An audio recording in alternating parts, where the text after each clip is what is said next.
భార్య భర్త ఇద్దరు పిల్లలున్న కుటుంబం అది. ఒకరోజు పిల్లలు తండ్రితో డాడీ కొత్తగా షాపింగ్ మాల్ ఓపెన్ చేశారంట, తీసుకెళ్ళవా అని అడిగేసరికి తండ్రి ఓకే అన్నాడు. ఆ తర్వాత అందరూ రెడీ అయి ఇంటి నుంచి బయటకు వచ్చారు. ఆటో కోసం వెయిట్ చేస్తున్నారు. ఒక ఆటో కనిపించింది. ఆ ఆటోలో కూర్చుని పలానా షాపింగ్ మాల్కి వెళ్ళాలి, ఎంత తీసుకుంటామని అడిగితే మీటర్ ఎంత చూపిస్తే అంత ఇవ్వండి అని చెప్పాడు. అందరూ కలిసి ఆటోలో షాపింగ్ మాల్కి వెళ్ళారు. షాపింగ్ మాల్లో 2-3 గంటల పాటు ఎంజాయ్ చేసి ఇంటికి వెళ్దామని షాపింగ్ మాల్ నుంచి బయటకు వచ్చారు. ఆటో కోసం వెయిట్ చేస్తుంటే యాదృచ్ఛికంగా ఏ ఆటోలోనైతే షాపింగ్ మాల్కి వచ్చారో అదే ఆటో కనిపించింది. ఆటో డ్రైవర్ భార్యాభర్తల్ని పిల్లల్ని చూసి చిరునవ్వు నవ్వారు. భార్యాభర్తలు కూడా అరే లక్కీగా మనం ఏ ఆటోలో అయితే వచ్చామో అదే ఆటో మనకు కనిపించిందని అదే ఆటోలో కూర్చుని ఇంటికి వచ్చారు. ఆటో డ్రైవర్ భార్యతో మంచినీళ్ళు ఇస్తారని అడిగితే భార్య ఆటో డ్రైవర్కి మంచినీళ్ళు ఇచ్చింది. ఆ తర్వాత ఒకరోజు భర్త అదృశ్యమైపోయాడు. 11 నెలల తర్వాత డెడ్ బాడీగా పోలీసులకి దొరికాడు. అది కూడా 3 ముక్కలుగా. పోలీసులు హంతకుల్ని పట్టుకున్నారు. హంతకులెవరో తెలిసిన ప్రతి ఒక్కరూ దిగ్భ్రాంతికి, షాక్కి గురయ్యారు.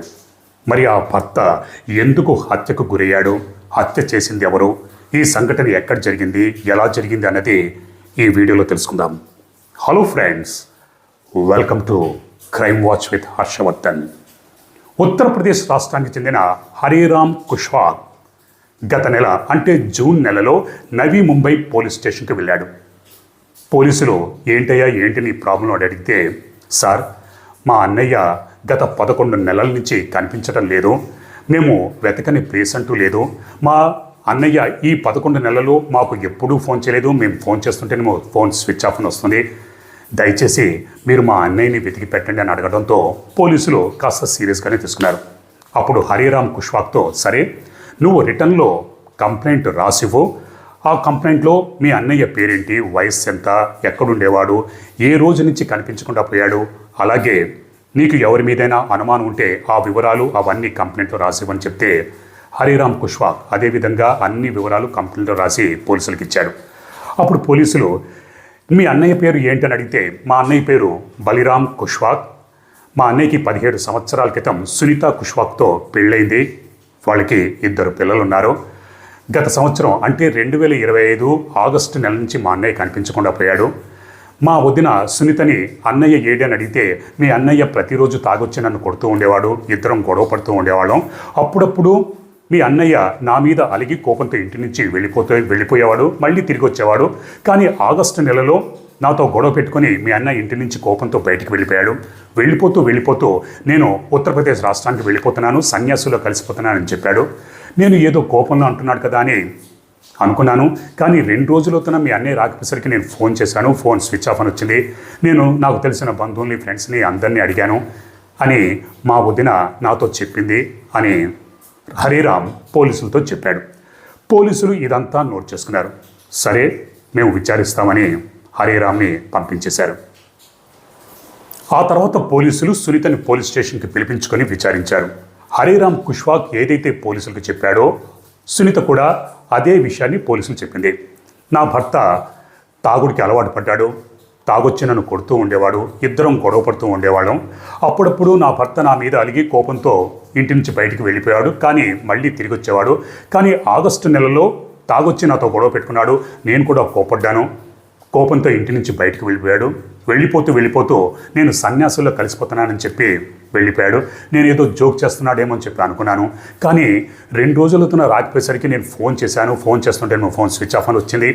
దాంతో నేను నాకు తెలిసిన బంధువుల దగ్గర, ఫ్రెండ్స్ దగ్గర, అందరి దగ్గర విచారించాను, అడిగాను, అలాగే మా అత్తమామలకి చెప్పాను, నా మరిదికి చెప్పాను, నా తల్లిదండ్రులకి చెప్పాను, అందరికీ చెప్పాను, నా భర్త కోసం ఇప్పటికీ వెయిట్ చేస్తున్నాను, కానీ ఎక్కడికి వెళ్ళిపోయాడో, ఏ సన్యాసుల్లో కలిసిపోయాడో తెలియట్లేదు అని చాలా బాధగా ఏడుస్తూ పోలీసులతో చెప్పింది. అప్పుడు పోలీసులు ఒకే ఒక్క క్వశ్చన్ సునీతని అడిగారు.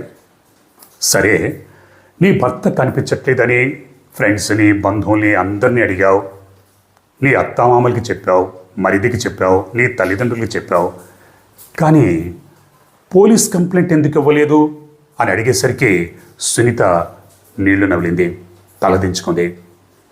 దాంతో పోలీసులకి సునీత మీద కొద్దిగా అనుమానం కలిగింది. పోలీసులు ఎంత ప్రశ్నించినా పోలీస్ కంప్లైంట్ ఎందుకు ఇవ్వలేదు అని అడిగితే సునీత ఏమీ చెప్పట్లేదు. అప్పుడప్పుడు పోలీసులంటే భయం, అందుకే ఇవ్వలేదని, ఇంకా వేరే సమాధానాలు, పొంతం లేని సమాధానాలు అన్నీ చెప్పేది. పోలీసులు, సరే నీ భర్త ఎక్కడికి వెళ్ళాడు ఏంటనేది మేము విచారిస్తాము, నువ్వు నీ మొబైల్ నంబరు, నీ మొబైల్ని మాకు ఇచ్చేళ్ళు, అలాగే నీకు ఎవరి మీద అనుమానం ఉంటే ఆ డీటెయిల్స్ అన్ని మాకు చెప్పు అని సునీత మొబైల్ని పోలీసులు తీసుకున్నారు. ఆ తర్వాత సునీతని పంపించేశారు. సునీత నంబర్ని సర్వేలెన్స్లో పెట్టారు. ఆ తర్వాత సునీత కాల్ డేటా, CDR మొత్తం అంతా చెక్ చేశారు. సునీత మొబైల్ని ఓపెన్ చేస్తే సిమ్ కార్డ్ కొత్తగా వేసుకున్నట్టుగా పోలీసు విచారణలో తేలింది. పోలీసులు ఆ సిమ్ కార్డు ఆల్టర్నేటివ్ నంబరు, ఇంకా ఏమేం చేసింది అని పోలీసులు విచారిస్తే 11 నెలల్లో సునీత దాదాపు 40 సిమ్ కార్డులు మార్చింది. అలాగే ఎన్నో ఫోన్లు మార్చిందని పోలీసుల విచారణలో తేలింది. పోలీసులు సునీత ఇల్లు, ఏ ఇంట్లో నుంచైతే బలిరామ్ కుష్వాక్ మాయమైపోయాడో ఆ ఇంటికి వెళ్ళారు. కానీ చాలా నెలల క్రితమే సునీత ఆ ఇంటిని అద్దెకిచ్చి వేరే చోటికి వెళ్ళిపోయిందన్న సంగతి పోలీసులు తెలిసిందే. పోలీసులు ఇరుగు పొరుగు వారిని విచారిస్తే కొన్ని విషయాలు బయటపడ్డాయి. పోలీసులు సునీత కాల్ డేటా, CDR అంతా పరిశీలిస్తుంటే 40 సిమ్ కార్డులు మార్చినా, ఎన్నో ఫోన్లు మార్చినా ఒక నంబర్ మీద ఎక్కువ సార్లు కాల్ చేసినట్టుగా ఉంది. ఆ నెంబర్ ఎవరిదని ఆరాధిస్తే అది రాహుల్ ప్రజాపతి అన్న యువకుడి పేరు మీద ఉంది. పోలీసులు సునీతని పోలీస్ స్టేషన్ పిలిపించి ఈ రాహుల్ ప్రజాపతి ఎవరు అని అడిగితే నాకు వరుసకి తమ్ముడవుతాడు అని చెప్పింది. ఓహో, వరుసకి తమ్ముడవుతాడు అన్న రాహుల్తో అన్నిసార్లు ఫోన్లో మాట్లాడింది, అంతంతసేపు ఎందుకు మాట్లాడింది అని పోలీసులు రాహుల్ ప్రజాపతిని ఎత్తుకొచ్చి పోలీస్ స్టేషన్లో కూర్చోబెట్టి సపరేట్గా విచారించారు. ఆ తర్వాత సునీతని సపరేట్గా విచారించారు. ఆ తర్వాత ఇద్దరిని ఎదురెదురుగా కూర్చోబెట్టి విచారించారు. మొదట్లో ఇద్దరూ తమకి ఎటువంటి సంబంధము లేదని పొంతం లేని సమాధానాలు చెప్పి తప్పించుకోవడానికి ప్రయత్నించారు.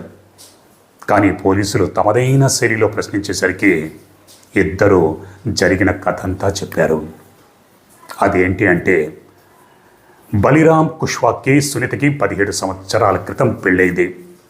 ఆ తర్వాత వీళ్ళకి 2 పిల్లలు పుట్టారు. వీళ్ళ సంసారం హ్యాపీగా సాఫీగా సాగిపోతూ ఉండేది. బలిరామ్ కుష్వాక్ ఒక ప్రైవేట్ కంపెనీలో పనిచేసుకుంటూ ఉండేవాడు. 2023 సంవత్సరంలో పిల్లలు ఇద్దరూ తండ్రితో డాడీ మన సిటీలో కొత్తగా ఒక షాపింగ్ మాల్ ఓపెన్ చేశారంట, తీసుకెళ్ళవా అని అడిగేసరికి సరే పిల్లలంతా ముద్దుగా అడుగుతున్నారు, తీసుకెళ్తానని మాటిచ్చాడు. ఆ తర్వాత తన భార్యని రెడీ అవ్వమన్నాడు, పిల్లల్ని రెడీ అవ్వమన్నాడు. అందరూ రెడీ అయ్యి ఇంటి నుంచి బయటకు వచ్చారు. ఆటో కోసం వెయిట్ చేస్తుంటే ఒక ఆటో వచ్చి ఆగింది. ఆ ఆటో డ్రైవర్ పేరే రాహుల్ ప్రజాపతి. అందరూ ఆటోలో కూర్చొని షాపింగ్ మాల్కి వెళ్ళారు. షాపింగ్ మాల్లో 2-3 గంటల పాటు ఎంజాయ్ చేసిన తర్వాత ఇంటికి వెళ్దామని షాపింగ్ మాల్ నుంచి బయటకు వచ్చారు. ఆటో కోసం వెయిట్ చేస్తుంటే యాదృచ్ఛికంగా మళ్ళీ రాహుల్ ప్రజాపతి ఆటోనే కనిపించింది.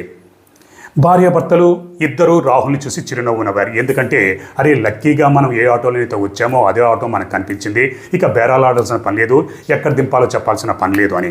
ఇక్కడ రాహుల్ కూడా సునీతని బలిరామ్ని ఇద్దరిని చూసి చిరునవ్వు నవ్వాడు. ఆ తర్వాత ఆటోలో కూర్చున్నారు. ఆటో ఇంటికి బయలుదేరింది. ఆటోని డ్రైవ్ చేస్తూ రాహుల్ ప్రజాపతి రేర్ వ్యూ మిర్రర్లో సునీతని చూస్తున్నాడు. సునీత రాహుల్ని చూస్తుంది.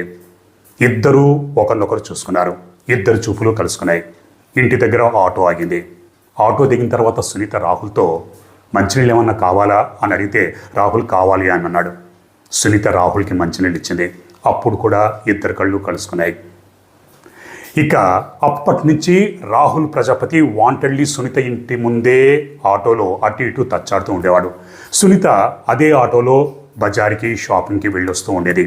ఇలా వీళ్ళిద్దరి మధ్య ఏర్పడ్డ పరిచయం శారీరక సంబంధానికి, వివాహేతర సంబంధానికి దారితీస్తుంది. తమ సంబంధాన్ని కుట్టుచప్పుడు కాకుండా కొనసాగించడం కోసం, తన భర్తకి తెలియకుండా ఈ సంబంధాన్ని కొనసాగించడం కోసం సునీత ఒక అద్భుతమైన ఖతర్నాక్ ప్లాన్ వేసింది. తన ప్రియుడైన రాహుల్తో నువ్వు ఒక పని చేయి, రాఖీ పండుగ రోజు మా ఇంటికి రా, నేను నీకు రాఖీ కడతాను, అప్పుడు సమాజం దృష్టిలో నువ్వు నేను ఇద్దరం అక్క తమ్ముళ్ళం అవుతాం, మన మీద ఎవ్వరికీ అనుమానం ఉండదని చెప్తే రాహుల్ అలాగేనని 2023 సంవత్సరం రాఖీ పండుగ రోజు బలిరామ్ ఇంటికి వచ్చాడు. బలిరాం ఏంటి వచ్చాడని ఆశ్చర్యపోతే, ఏం లేదు, మా అక్కతో రాఖీ కట్టించుకుందామని వచ్చాను, ఈరోజు రాఖీ పండుగ అని చెప్పేసరికి బలిరాం పిల్లలు చాలా హ్యాపీగా ఫీల్ అయ్యారు. ఒక ఆటో డ్రైవర్ ఇంటికి వచ్చి సునీతతో రాఖీ కట్టించుకుంటున్నాడని అందరూ హ్యాపీగా ఫీల్ అయ్యారు. సునీత రాహుల్ ప్రజాపతికి రాఖీ కట్టింది. ఇక అప్పటి నుంచి బలిరాం దృష్టిలో వీళ్ళిద్దరూ అన్న, అక్క, తమ్ముళ్ళు, సమాజం దృష్టిలో అక్క, తమ్ముళ్ళు.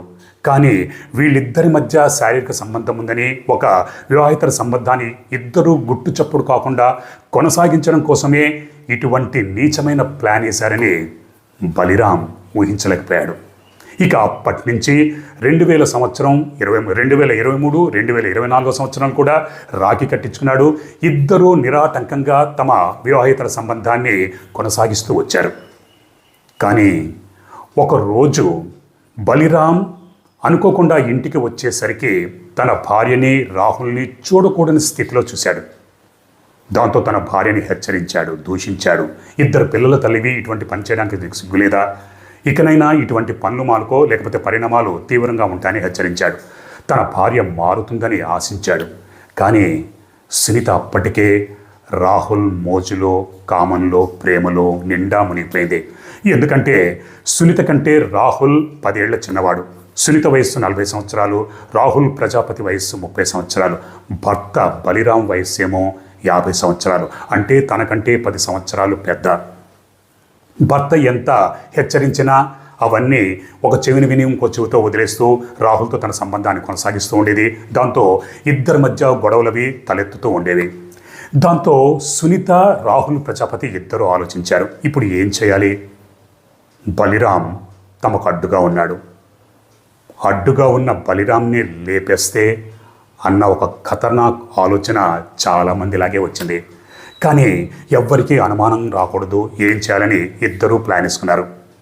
ఇక్కడ ఇద్దరు పిల్లలు ఉన్నారు, ఇద్దరు పిల్లలు ఉంటే అడ్డుగా ఉంటారు, ప్రాబ్లం వస్తుందని 2025 సంవత్సరం ఆగస్టు నెలలో సునీత తన ఇద్దరు పిల్లల్ని తన తల్లిదండ్రులు అంతా దింపి ఇంటికొచ్చింది.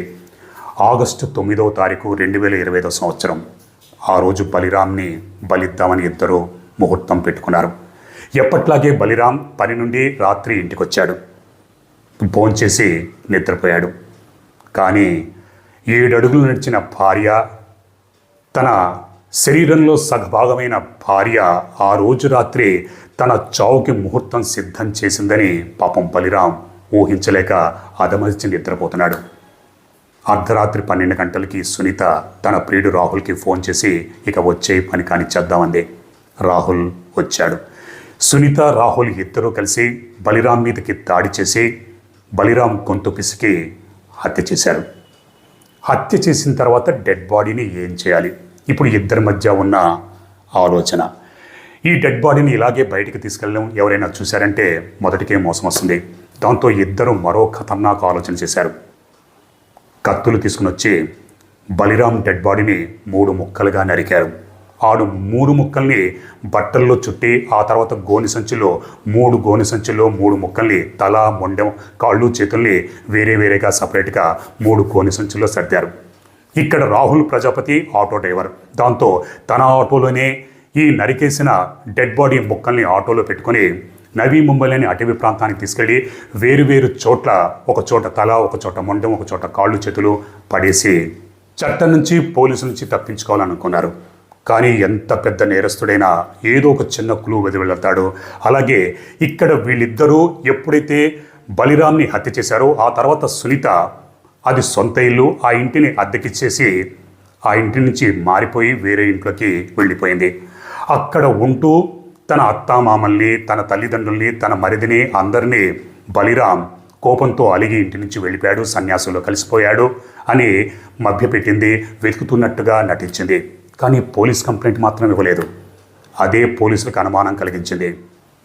కానీ ఒక తమ్ముడికి తన అన్న 11 నెలలుగా కనిపించకుండా పోయాడు, ఫోన్ చేయట్లేదు, ఫోన్ చేస్తే స్విచ్ ఆఫ్ అని వస్తుంది, అసలు ఎక్కడికి వెళ్ళుంటాడు అన్న అనుమానంతో ఉత్తరప్రదేశ్ నుంచి నవీ ముంబైకి వచ్చి పోలీస్ స్టేషన్లో కంప్లైంట్ ఇవ్వడంతో ఈ మర్డర్ మిస్టరీ వీడింది.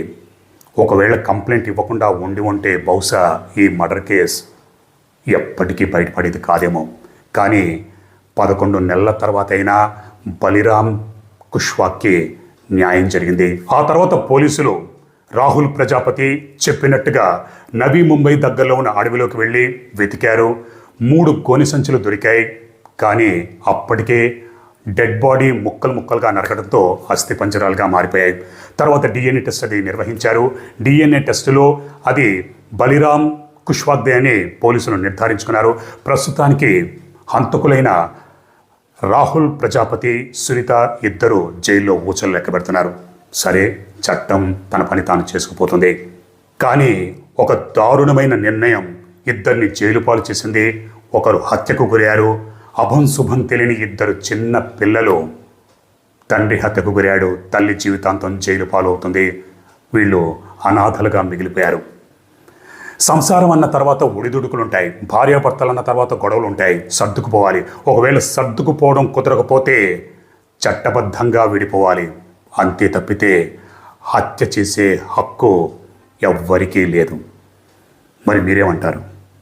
మీ అభిప్రాయాన్ని కామెంట్స్లో నాకు తెలియజేయండి. రేపు మరో నిజమైన క్రైమ్ స్టోరీతో నేను మళ్ళీ మిమ్మల్ని కలుసుకుంటాను. అప్పటిదాకా మీరు, మీ కుటుంబ సభ్యులు క్షేమంగా, సురక్షితంగా, అప్రమత్తంగా ఉండాలని కోరుకుంటూ మీ హర్షవర్ధన్.